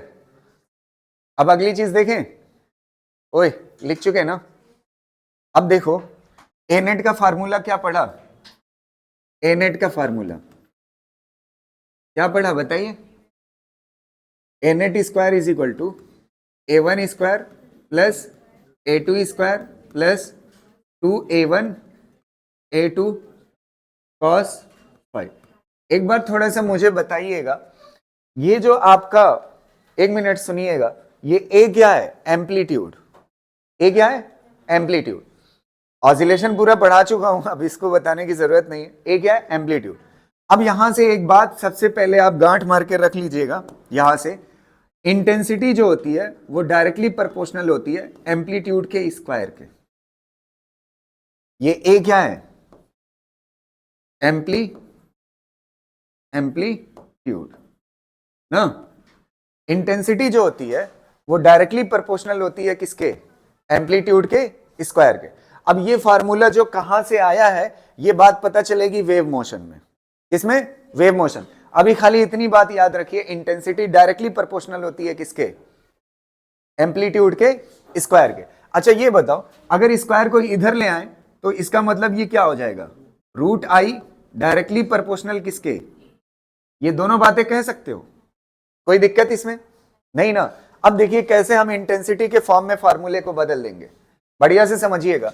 ए स्क्वायर की जगह पे आप क्या प्लेस कर सकते हो, ए स्क्वायर की जगह पे आई, तो ये ए नेट है तो यहां पे क्या हो जाएगा, आई नेट। नहीं समझ आई बात, ए स्क्वायर है ना तो स्क्वायर की जगह पे क्या लिख सकते हो, आई लिख सकते हो। यहां भी स्क्वायर है तो यहां पे क्या हो जाएगा, I1, और यहां पे क्या हो जाएगा, I2, और यहां पे क्या हो जाएगा बताइए, A1 की जगह पे क्या लिखोगे, रूट I1 रूट I2, और ये कितना हो जाएगा, cos फाई। ये आ गया इंटेंसिटी का फार्मूला, और ये क्या आ गया, एम्पलीट्यूड। समझ आ रही ना बात, सबसे ज्यादा क्वेश्चन इसी पे आते हैं, समझ आ रही ना बात, ये सबसे काम का है, ये बदलना आपको आना चाहिए, ठीक है। अब हम पढ़ेंगे कंस्ट्रक्टिव और डिस्ट्रक्टिव इंटरफेरेंस।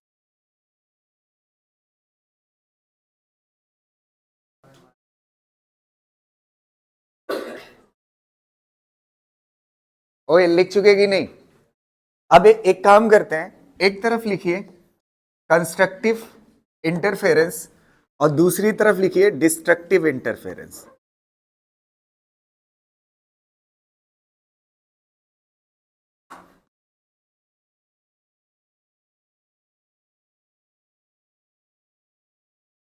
कंस्ट्रक्टिव इंटरफेरेंस और एक तरफ लिखिए डिस्ट्रक्टिव इंटरफेरेंस।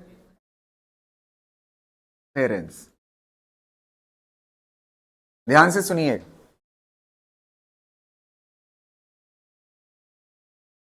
एक मिनट ध्यान से देखिए, ये जो मैंने आपको बताया था ना, अब यहां से फील आ जाएगा, एक सोर्स S1 है और एक सोर्स क्या है, S2 है। अगर यहां पे कोई पॉइंट है, मान लेते हैं, एक मिनट सुनना, ये दोनों कैसे सोर्स है, लाइट सोर्स, यहां पे मिल रहे हैं, इंटरफेयर कर रहे हैं। तो अगर ये दोनों लाइट सोर्स है ना, अब आप देखिए, अगर इसका फेस कांस्टेंट है, फेस डिफरेंस कैसा है, कांस्टेंट है। अच्छा फेस डिफरेंस कांस्टेंट कब हो सकता है, जब सोर्स कैसा हो, कोहेरेंट। तो फेस डिफरेंस कांस्टेंट होगा तो ए नेट भी क्या रहेगा, कांस्टेंट। मतलब जिस तरह की चमक यहां पे दिखाई दे रही है वो लगातार दिखाई देगी, समझ आ, यही फायदा है कोहेरेंट सोर्स लेने का। अब चलिए यहां पे कंस्ट्रक्टिव और डिस्ट्रक्टिव समझते हैं। यहां पे समझने की कोशिश करना, कंस्ट्रक्टिव किसे कहेंगे, कंस्ट्रक्टिव तब होगा, अच्छा ए नेट मैक्सिमम जब होगा, ए नेट मैक्सिमम कब हो सकता है, जब कॉस फाई क्या हो, मैक्सिमम हो जाए। कॉस फाई जब क्या हो जाएगा, मैक्सिमम, तो ए नेट क्या हो जाएगा, मैक्सिमम हो जाएगा। तो कॉस फाई की मैक्सिमम वैल्यू जो हो सकती है वो कितना हो सकती है, 1। तो ए नेट क्या होगा, ए नेट क्या होगा, मैक्सिमम, ए नेट क्या होगा, मैक्सिमम। तो मैक्सिमम जब होगा तो कॉस फाई कितने के बराबर होगा, 1 के बराबर। और इसी को क्या बोलते हैं, इस वक्त क्या होगा, कंस्ट्रक्टिव इंटरफेरेंस, 2A1 A2 ना, इतना बचे। इसको क्या लिख सकते हो आप, A1 प्लस A2 का होल स्क्वायर। अभी मैंने यहां तक लिख दिया, अभी मैं कट नहीं करूं, ये स्क्वायर स्क्वायर नहीं उड़ाऊंगा। रीजन क्या है, इंटेंसिटी का फार्मूला यहीं से लिख देंगे। ये कंस्ट्रक्टिव इंटरफेरेंस जब होगा तो उस वक्त कॉस फाई की वैल्यू क्या होगी, मैक्सिमम। कॉस फाई की वैल्यू जब मैक्सिमम होगी तो ए नेट क्या होगा, मैक्सिमम होगा, समझ। और वो ए नेट की मैक्सिमम वैल्यू कितने के बराबर होगी, ए नेट का स्क्वायर बराबर होगा A1 प्लस A2 का होल स्क्वायर के। और जब डिस्ट्रक्टिव होगा तो कॉस फाई क्या होगा, मिनिमम। और कॉस फाई की मिनिमम वैल्यू कितना होती है, -1। यहां पे लिख देता हूं, cos phi is equal to कितना होगा, -1 और यहां पे लिख देता हूं cos phi is equal to क्या होगा, मैक्सिमम के वक्त। समझ आए? अब आप लिखिएगा ए नेट, ए क्या हो जाएगा मिनिमम, और इसका क्या हो जाएगा स्क्वायर, कितने के बराबर होगा a1 square plus a2 square minus 2a1 a2। अच्छा ये कितने के बराबर है a1 माइनस a2 का होल स्क्वायर। यहां तक हो गया। और ये ए मिनिमम एम्पलीट्यूड, ए नेट जब मिनिमम होगा तो उसे क्या बोलेंगे डिस्ट्रक्टिव इंटरफेरेंस ना। अब अगला वर्ड सुनिए, अगर इसी फार्मूले को इंटेंसिटी के फॉर्म में बदलना चाहते हो तो ये वाली बात पे आ जाओ। ये वाली बात पे आओगे तो ये ए मैक्स है, ए मैक्स का स्क्वायर है, तो इसकी जगह पे क्या लिख सकते हो आई मैक्स ना, खाली आई मैक्स। और इसकी जगह पे क्या लिख सकते हो बताइए, a1 की जगह पे क्या आएगा रूट i1 और प्लस रूट i2 का क्या हो जाएगा होल स्क्वायर। बस आ गया आंसर। ऐसे इसका देख लीजिए कितना आएगा, इसकी जगह पे कितना हो जाए आई मिनिमम ना, बराबर हो जाएगा किसके root i1 minus root i2 का क्या हो जाएगा होल स्क्वायर। यहां तक क्लियर है? तो ये किसकी पहचान है, जब कैसा इंटरफेरेंस है कंस्ट्रक्टिव, तो cos फाई कितने के बराबर होगा 1 के बराबर, और cos फाई जब 1 होगा तो उस वक्त कैसा इंटरफेरेंस होगा मैक्सिमम। अब ये फाई क्या है फेज डिफरेंस, फाई क्या है, अब देखना फाई कब कब ये कंस्ट्रक्टिव देगा। फाई की वैल्यू कितना 0, cos 0 की वैल्यू क्या होती है 1, तो पहला फेज डिफरेंस कितने के बराबर होगा 0। जब दोनों वेव्स के बीच का फेज डिफरेंस कितना है 0 है, तो उस वक्त इंटरफेरेंस कैसा होगा कंस्ट्रक्टिव। अगर ये लाइट सोर्सेज हैं तो दोनों इस पे क्या बनाएंगे ब्राइट बनाएंगे, क्या बनाएंगे ब्राइट बनाएंगे। क्लियर है ना। अब 0 के बाद फिर से जानते हैं कब होगा 2 पाई, फिर कब होगा 4 पाई, फिर कब होगा 6 पाई, ऐसे डॉट डॉट। ठीक है। अच्छा ये बताओ फाई निकल आया, अब क्या निकाल सकते हो पाथ डिफरेंस भी निकाल सकते हो ना। पाथ डिफरेंस याद करने का तरीका मैं आपको बता रहा हूं, ध्यान से सुनना। जैसे मान लेते हैं ये दो लाइट सोर्सेस थे ना, जब कितना होगा 0, तो ये लेमडा भी कितना होगा 0। ना यकीन होगा निकाल के देख लेना, अभी मैं याद कराने का तरीका बता रहा हूं। अगर 2 पाई है, एक चीज आप समझिए, ये इतना क्या कहलाता है 2 पाई, और इतनी लेंथ को क्या बोलते हैं लेमडा। अच्छा ये बताओ जब फेज डिफरेंस कितने का हो 2 पाई, तो वेवलेंथ कितना होगी लेमडा, और अगर पाई हो तब लेमडा बाई 2। तो आप यहां से सोच सकते हो ना 2 पाई की जगह पे क्या हो जाएगा लेमडा, और इसकी जगह पे क्या हो जाएगा 2 लेमडा, और इसकी जगह पे क्या हो जाएगा 3 लेमडा, आगे कितना हो जाएगा 4 लेमडा डॉट डॉट। ऐसे इसमें आप बताइए, यहां पे लिखता हूं मैं फाई, फाई बताइए कितने के बराबर हो। सबसे पहले यहां पे 0 तो निपट चुका है। अच्छा cos थीटा मिनिमम कब होता है, पहली वैल्यू यहां से आइडिया लगेगी 180, 180 मतलब पाई, कितना पाई। अब पाई के बाद कौन सा आएगा, पाई के बाद 3 पाई, फिर उसके बाद 5 पाई, फिर उसके बाद 7 पाई, फिर ऐसे डॉट डॉट। अब ये बताओ पाथ डिफरेंस के फॉर्म में लिखते हैं, पाथ डिफरेंस के फॉर्म, पाथ डिफरेंस के फॉर्म में पाई पे कितना होगा लेमडा, ये पाई है ना पूरा कितने के बराबर 2 पाई, तो ये कितने के बराबर लेमडा, और अगर पाई है तो कितना हो जाएगा लेमडा बाई 2, तो ये कितना हो जाएगा लेमडा बाई 2, और ये कितना हो जाएगा 3 लेमडा बाई 2, और ये कितना 5 लेमडा बाई 2, और ये 7 लेमडा बाई 2। ये वो जगह है जहां जहां पे क्या होगा डिस्ट्रक्टिव इंटरफेरेंस। कैसा होगा क्लियर रहेगा। एक चीज का और जवाब दीजिए, आप फील करिए ये फ्रिंजेस, देखिए कैसे फ्रिंजेस बनेगी, ध्यान से सुनना। अगर दो वेव्स ऐसी थी, दोनों वेव्स का एम्पलीट्यूड सेम था, दोनों का एम्पलीट्यूड कितना था, और दोनों एक जगह पे मिल रही है ना, और कंस्ट्रक्टिव इंटरफेरेंस है, तो कंस्ट्रक्टिव इंटरफेरेंस में ए नेट का फार्मूला ये है, और दोनों का एम्पलीट्यूड क्या है सेम है, तो a प्लस ए कितना हो जाएगा 2a, 2a का स्क्वायर कितना हो जाएगा 4a स्क्वायर, और इधर स्क्वायर है उधर जाके क्या करेगा रूट, तो कितना आ जाएगा 2a आ जाएगा। कितना आ जाएगा, नहीं समझ में आया, दोनों एम्पलीट्यूड अगर सेम हो तो कितना आएगा 2a। अच्छा डिस्ट्रक्टिव कितना होगा जब दोनों एम्पलीट्यूड सेम होगा, मिनिमम 0। तो कंस्ट्रक्टिव पे क्या बनेगा पूरा ब्राइट, और डिस्ट्रक्टिव पे क्या बनेगा अंधेरा 0। कोई एम्पलीट्यूड नहीं लाइट का दिखाई देगा, समझ आए? तो बढ़िया फ्रिंज बनेगी कि नहीं बनेगी, समझ आ रही ना बात? फ्रिंज मतलब चमक जो बोर्ड पे पड़ेगी, समझ आ रहे? तो वो एक लाइन में बनेगी, ब्राइट डार्क ऐसे बने, नहीं तो बिखरी हुई बनेगी, समझ आ रहे?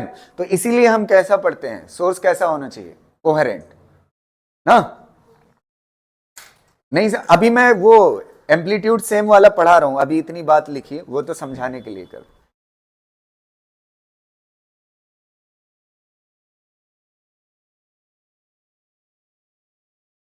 लिख चुके हम हैं? इसका फार्मूला जनरल बना देते हैं। एक मिनट रुको, इसका जनरल फार्मूला बनाते हैं और इसका जनरल फार्मूला बनाते हैं, कब कंस्ट्रक्टिव होगा कब डिस्ट्रक्टिव होगा। एक मिनट सुनिएगा, इधर सी आई के लिए कंस्ट्रक्टिव इंटरफेरेंस और इधर कैसा डिस्ट्रक्टिव इंटरफेरेंस। यहां पे फार्मूला ध्यान से देखना, फेज डिफरेंस पाई जो होगा वो n इंटू 2 पाई होगा, और इसमें जो पाथ डिफरेंस होगा वो होगा n इंटू लेमडा ना, और इसमें जो फेज डिफरेंस होगा वो कितने के बराबर 2n माइनस 1, यहां पे कितना होगा पाई, और पाथ डिफरेंस जो होगा वो 2n माइनस 1, और यहां पे क्या होगा लेमडा बाई 2। एक मिनट सुन लेना, यहां पे एंगल कितना है 2 पाई, तो पाथ डिफरेंस कितना होता है लेमडा, तो इसकी जगह पे कितना हो गया लेमडा हो जाएगा। ऐसे यहां पे पाथ डिफरेंस डिस्ट्रक्टिव का कहां से शुरू होता है पाई, तो पाई की जगह पे क्या आता है पाथ डिफरेंस के फार्मूले। यहां पे n की वैल्यू कहां से शुरू होगी 0 1 2 3 4 डॉट डॉट, और यहां पे n की वैल्यू कहां से शुरू होगी 1 2 3 4 5 डॉट डॉट। अब आप ध्यान से सुनना, देखिए सारी वैल्यूज आ जाएगी। जब n की वैल्यू 0 होगी तो फाई कितना होगा 0, जब n की वैल्यू 1 होगी तो फाई कितना होगा 2 पाई, n की वैल्यू 3 होगी तो फाई कितना होगा 6 पाई, और n की वैल्यू 4 होगी तो 8 पाई। जहां जहां पे क्या होगा कंस्ट्रक्टिव फेज डिफरेंस निकल जाएगा, और अगर लेमडा के फॉर्म में चाहिए पाथ डिफरेंस के फॉर्म में, तो वो पोजीशन n की वैल्यू पुट करोगे यहां से पता चल जाएगा। ऐसे ही इसका हो जाएगा, समझ आ रही ना बात? एक मिनट मेरे साथ दोहराइएगा इस वाली बात को ध्यान से। ए नेट मैक्सिमम कितना हो सकता है कंस्ट्रक्टिव के वक्त, ये दोनों बातें एक बार रिपीट कर लेते हैं। ए नेट मैक्सिमम कितना हो सकता है बताइए, ए मैक्स का क्या हो जाएगा होल स्क्वायर बराबर होगा किसके a1 प्लस a2 का होल स्क्वायर, जब कैसा हो कंस्ट्रक्टिव, और आई मैक्स बराबर होगा, इससे लिखना सीखिए आई को, तो यहां पे कितना हो जाएगा root i1 plus root i2 का होल स्क्वायर। ये सीधा कंस्ट्रक्टिव का, और डिस्ट्रक्टिव का क्या होगा a मिनिमम का स्क्वायर बराबर होगा किसके a1 माइनस a2 का होल स्क्वायर। इससे i मिन लिख उठेगा, ये कितने के बराबर होगा root i1 minus root i2 का होल स्क्वायर।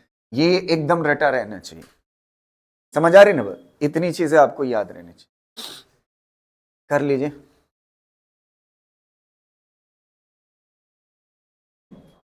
ये वो जगह है जहां पे कंस्ट्रक्टिव इंटरफेरेंस होगा, और ये मैक्सिमम एम्पलीट्यूड है, ये मैक्सिमम इंटेंसिटी जब कंस्ट्रक्टिव इंटरफेरेंस हो।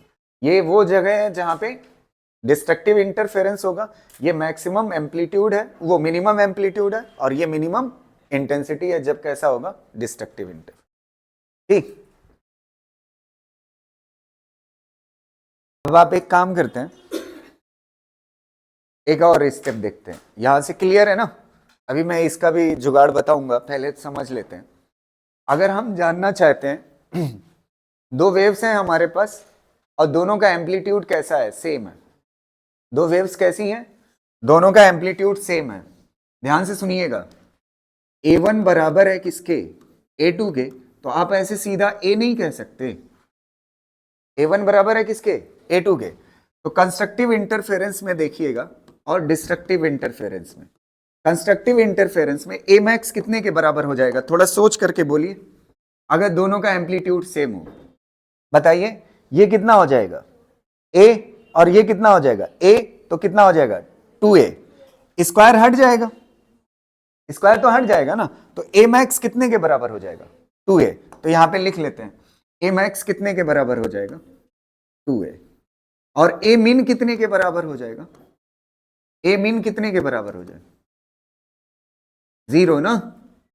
नहीं समझ आया, a1 और a2 दोनों क्या है, a1 और a2 दोनों क्या है सेम है, तो इसमें से घटाओगे तो क्या हो जाएगा 0, तो a मिनिमम कितना होगा 0 और a मैक्सिमम कितना होगा 2a।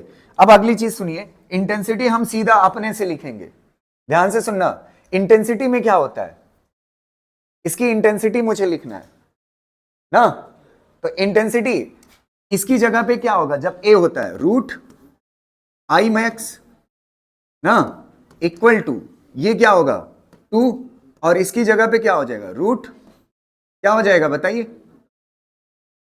ए की जगह पे कितना हो जाएगा आई।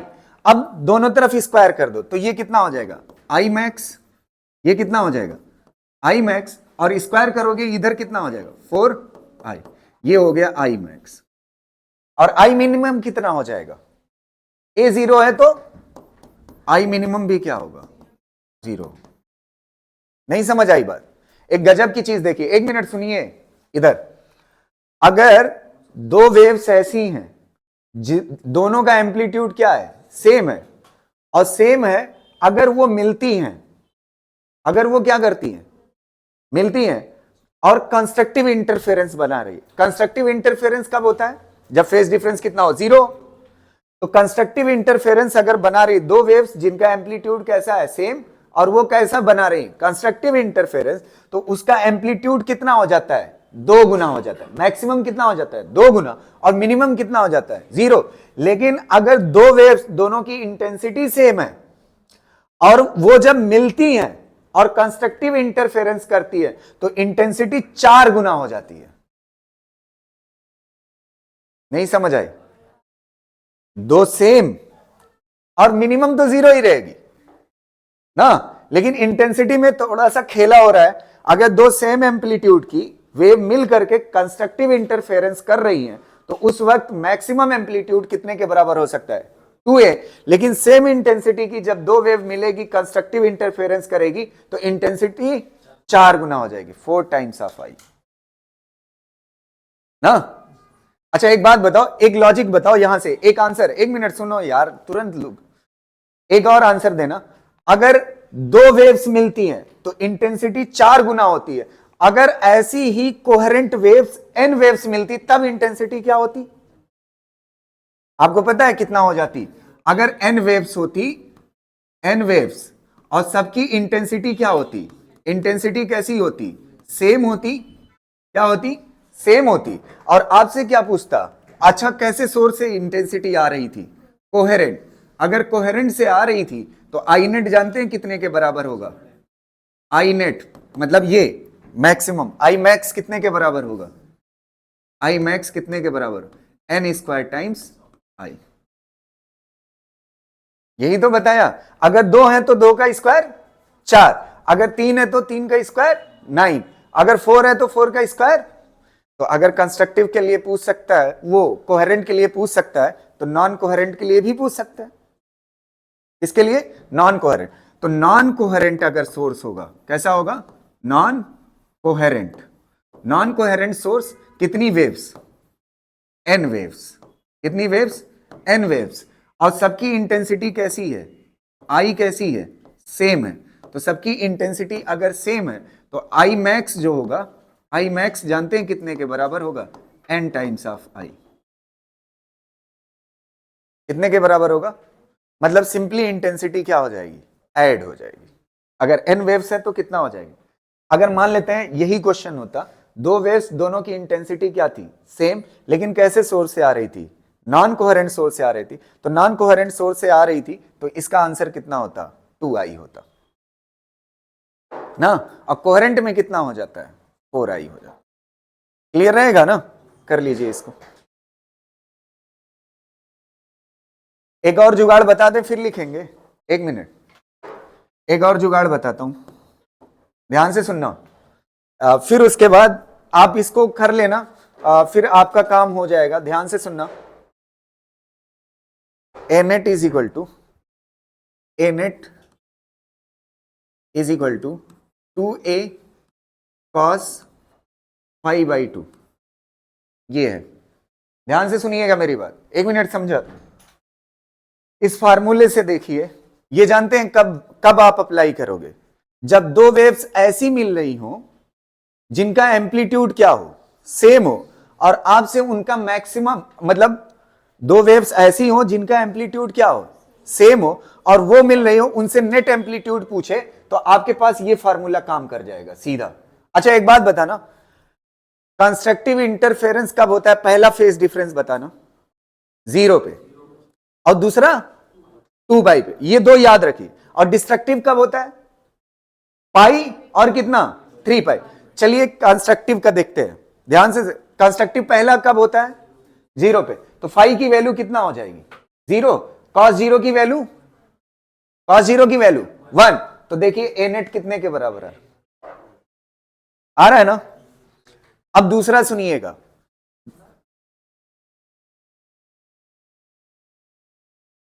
कहां 2 काट रहा है? अबे ये 0 है। कंस्ट्रक्टिव इंटरफेरेंस होता है, फाई की वैल्यू क्या होती है? 0। कॉस 0 हो जाएगा ना, कॉस 0 की वैल्यू कितना होती है? 1। ए नेट कितने के बराबर आ गया? 2 है। कंस्ट्रक्टिव का यही तो होता है। और अगर डिस्ट्रक्टिव होगा तब? डिस्ट्रक्टिव कब होता है? पहला फेज बताइए, कितने पे होता है? पाई। ये कितना हो जाएगा फाई की जगह पे? पाई बाई 2। पाई बाई 2 मतलब 90। कॉस 90 की वैल्यू कितना होती है? 0। तो ए नेट कितना हो जाएगा? 0 ना। पहले देखना, इसको मैं इंटेंसिटी के फॉर्म में बदलना चाहता हूं, इसको दोनों तरफ स्क्वायर कर दो। एक मिनट सुनना, तो स्क्वायर करोगे तो क्या हो जाएगा? ए नेट स्क्वायर, और इधर कितना हो जाएगा?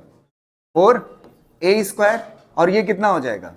Cos square 5/2। बढ़िया से समझना। अच्छा इसको मैं आई नेट लिख सकता हूं, आई नेट, इसको मैं क्या लिख सकता हूं? 4i स्क्वायर को क्या लिख सकता हूं? आई, और ये क्या हो जाएगा? Cos square 5/2। ये फार्मूला कब है? जब दो वेव्स ऐसी हो, दोनों की इंटेंसिटी क्या हो? सेम हो। अच्छा कंस्ट्रक्टिव कब होता है? जब एंगल कितना होता है? 0। कॉस 0 की वैल्यू कितना हो जाएगी? 1। स्क्वायर करोगे तब भी क्या रहेगी? 1। तो देखिए आई नेट 4i आ रहा है कि नहीं? और डिस्ट्रक्टिव कब होगा? एंगल कितना होगा? पाई। तो पाई बाई 2 मतलब 90। कॉस 90 की वैल्यू 0। आई नेट क्या हो गया? 0। तो डिस्ट्रक्टिव की टाइम देखिए 0। समझ आ रही ना बात? तो ये दोनों फार्मूले कब है? ए नेट और आई नेट के, जब दोनों की इंटेंसिटी क्या हो? सेम। अगर सेम नहीं होगी तो किससे जाओगे? जो ये जनरल वाला फार्मूला है, ये वाला, ये सबके लिए है। समझ आ रही ना बात? ये वाला किसके लिए है? जब एम्पलीट्यूड अलग अलग भी हो। और वो वाले फार्मूले कब है? जब एम्पलीट्यूड सेम हो। समझ आए? तब ए नेट और इसका फार्मूला है ये, ए नेट और आई नेट का फार्मूला। समझ आए? एक याद रखना, दूसरा बनाना आना चाहिए अब। ठीक है, कर ले जाओगे? कर लीजिए। ठीक है, थैंक यू।